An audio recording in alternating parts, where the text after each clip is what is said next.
What it do, homie? So we have a new song on a FabvL After Hours channel, 99 Nights in the Forest song, The Woods. And this is Roblox. You know, I do some reactions to Tankfish, so he covers some Roblox stuff. So some games I'm in the know about, but this one I am not. Now down here, FabvL says that it has some cool lore behind it. So of course I could just go ahead and Google search it. But FabvL does a really good job at conveying whatever message that he wants to get through in the song. So I might even be able to understand some of the lore, or at least just an inklet of what's going on in the game. I put that challenge on myself. So let's go ahead, shut up, turn it up.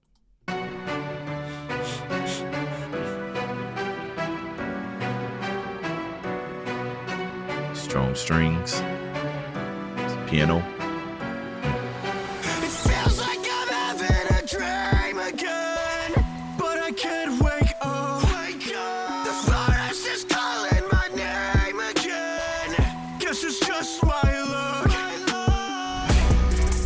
You out the gators with the screams. Okay, all right. Horror game might be maybe a survival kind of FNAF type of stuff where you need to avoid somebody getting caught and everything. But my interest, of course, as you guys know, just went straight to the instrumental.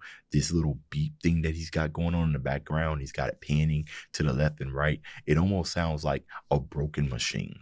Right, like beep, boop, beep, or I'm looking at some type of sequencer and I can't understand what's going on. Like one of them games where you have to press it right before it goes away. You see them at like Dave and Buster's every now and then. You got to press it before it goes away. It's definitely unsettling, right? Panning has a powerful way of making things unsettling, especially if you listen to it on headphones. Run that back. It feels like I'm having a dream again, but I can't wake up.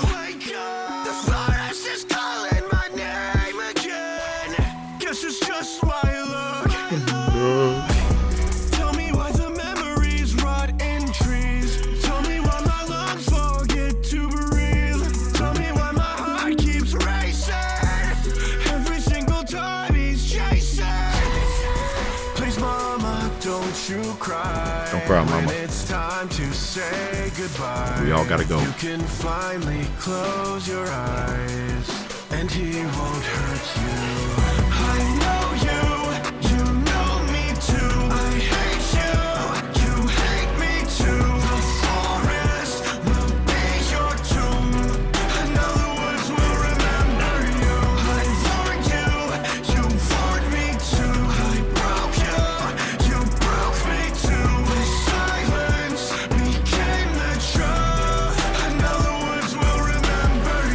So, you know, something very interesting. I think I was looking at, this was like a while ago. I don't know why, but I fell into a deep hole of just like songwriting and everything. And I fell on this video. I forgot who it was, but he was kind of just talking about like writing lyrics.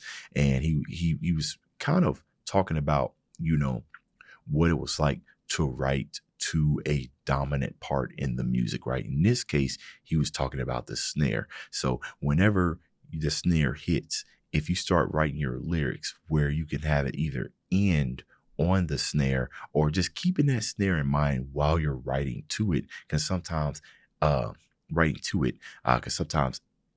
give interesting flows or whatnot, or it could just create, you know, this nice little effect he has on the chorus, and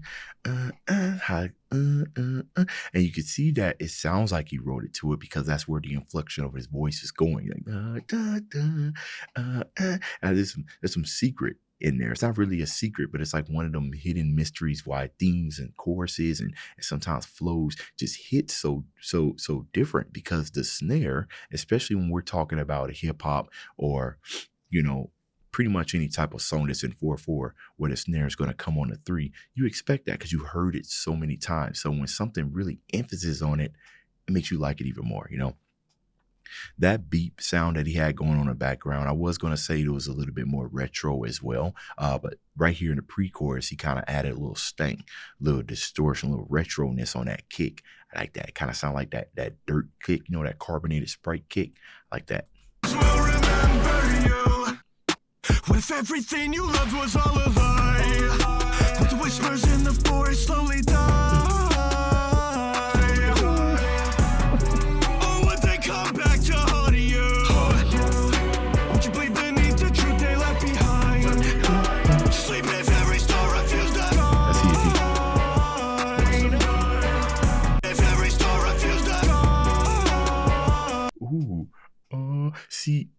So here's the thing where you can kind of give FabvL the benefit of the doubt because we've heard him sing for years, like 10 years or something. How long has he been on YouTube? Like 12 years, just making music and everything, where you can kind of give him the benefit of the doubt. Where if he starts singing something and then he adds like a little, not necessarily a voice crack, but like a falsetto while it is in tune, you can just assume that all of that was 100% purposeful. You know what I mean? And the reason why I bring it in is because whenever I hear things like that, I just assume that that is a creative choice. So that is really this that high pitch. I don't know how many times it took for you to get that, but it really kind of sounds like a cry, like a perish. Because like I said, FabvL knows how to sing, so he could have easily just not did that, but he decided to do that. So part of the things that I do when I'm as I'm reacting is I question everything. You know what I mean? I might not have the answers, but I question it because why would you do that?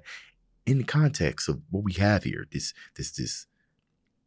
scary song, right? I don't know what this dude in the deer. Yeah, I guess you're trying to escape and everything. But given context, that makes sense, right? I need to hear that again. Sleep if every star refused to oh, when they come back to haunt you. That feel. Mama, don't you cry when it's time to say goodbye. You can finally close your eyes and he won't hurt you. I know you know me too. I hate you hate me too. The forest will be your tomb. I know the woods will remember you. I warned you warned me too. I broke you broke me too. With silence, It's there on the 2, not the 3. 1, 2, yeah. I don't know why I said 3.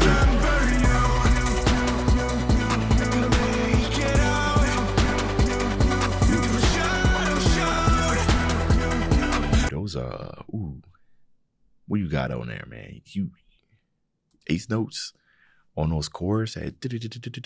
That's some early 2000s kind of vibe right there. You really going in, I wouldn't necessarily call that retro, although maybe 10 years from now that might be considered retro. But that and when I hear something like that, if it ain't EDM, I immediately start thinking about Timberland, right? With those choppy chords that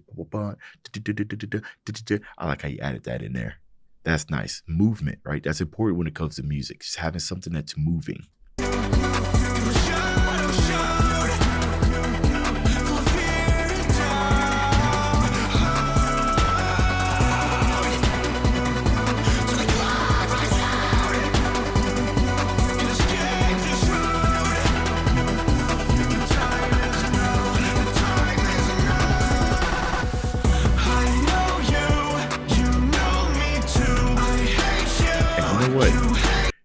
You know what? Honestly, when you create music, I feel like that, what do you want to call it? It's not necessarily a breakdown. It's kind of, I guess you could, in all intents and purposes, you call it a breakdown. I feel like that's when you could be the most creative as possible, right? As long as it borrows some elements or it doesn't completely ruin like the mood that you're trying to set forward on your song. That's where you can be really, really creative. You lay down your foundation, you get your lyrics. Now here's the part. All right, I need something interesting to bridge what I just said into the outro. And what can I do? Right. And that's another reason why I like listening to EDM, because I know most of them will probably write the drop first. Right. And then the intro leading up to it before the riser just be some of the most craziest stuff. Like you don't know what's coming. And that's after you write the drop, that's the next fun part. So I bet you, FabvL, like when you're writing it, you're just like, all right, let me just go ahead and go crazy one time for the one time. Me too. The forest will be your tomb. I know the woods will remember you. I warned you warned me too. I broke you broke me too. With silence became the truth. I know the woods will remember you. Yeah, I didn't get the plot out of that the entire time. The music kind of overtook me, but we here for the music. We here for the support regardless. Let me know what y'all thought about this down in the comments. Dave's out.